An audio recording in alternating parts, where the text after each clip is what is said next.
A News 3 investigation shows the state spending millions on consultants when state workers are cheaper. Good evening, everyone. I'm Susan Simon. And I'm Eric Franke. It's happening at the Department of Transportation. News 3's Jessica Arp rang up the costs and asked the DOT why it's all happening. Jess? Well, declining numbers of state engineers and retirements are bringing the issue of private consultants to the forefront, and the price tag of it all may surprise you. Like clockwork in the spring and summer, when construction starts, complaining begins. Traffic headaches, detours. And that's before you know about the bucks behind the barrels. And right now, what's happening is that we're paying someone else to do it for more money. The engineering for a portion of this Northport Drive work cost the state nearly $100,000. But that's almost $16,000 more than it needed to. When you're trying to save money and the state is broke, let's look at the most cost-effective way to deliver the transportation system, and that is one of them, is to have the state engineer do the work. Mark Klipstein is the president of the State Engineering Association. He says when there aren't enough state DOT staff to handle a growing workload of highway projects, the state hires out engineering work to private contractors, a practice that's been going on for years, back well into the Doyle administration. Most of these reports says, okay, if I had, it compares the consultants and the state worker, and it shows, most reports show the consultants are more, cost more money. So we went to work ourselves, analyzing the cost-benefit analysis forms done by the DOT for contracts executed in the first 4 months of this year. You have to write, well, how come you didn't go with them? Well, there's state workforce, there's no one available, there's no one available, there's no one available.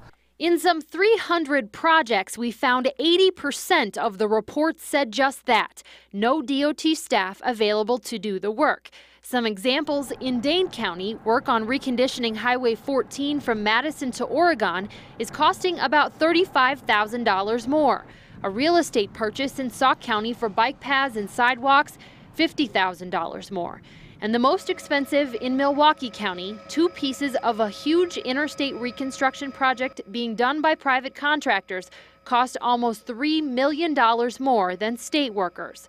Overall, it cost taxpayers an extra $13.8 million to have private consultants do this engineering work. I don't disagree that if we had additional staff, we would be able to deliver a greater percentage of the program than we do now with internal staff, and there are instances where we would be able to do that more cost effectively. DOT Secretary Mark Gottlieb says they are filling 50 engineer positions, but have a vacancy rate of 15% in that department and more than 75 retirements this year alone. I think our goal is to have ready when the next budget comes around, and when we make a budget submittal for the 2013-2015 budget, we want to have a robust workforce plan put together that we can take to the governor. But we asked, why not now? It's not a faucet you can just turn on and off, and we didn't get to where we are overnight. We're not going to get out of it overnight, but as I said, I think we've turned the corner. I hate to see money wasted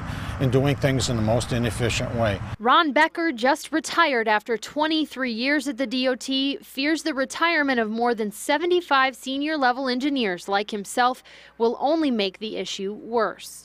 That was a factor in my decision to retire when I did. What I was afraid of is you're going to have people retire, you're going to have a big hole. A hole that could cost taxpayers even more money. Governor Scott Walker has proposed holding transportation funding steady in this coming 2-year budget, not adding any positions in the department, getting rid of some long vacant positions, and shifting some state sales tax money to the transportation fund to fund some major transportation projects. Those include the Milwaukee Zoo interchange and an expansion of the interstate between Beloit and Madison. Lawmakers will consider those requests on Thursday, and we wanted to know whether consultant cost issues will be addressed then. We will have much more on that tonight on News 3 at 10. Some very important stories. Good reporting, Jess. We look forward to your report tonight on News 3 at 10.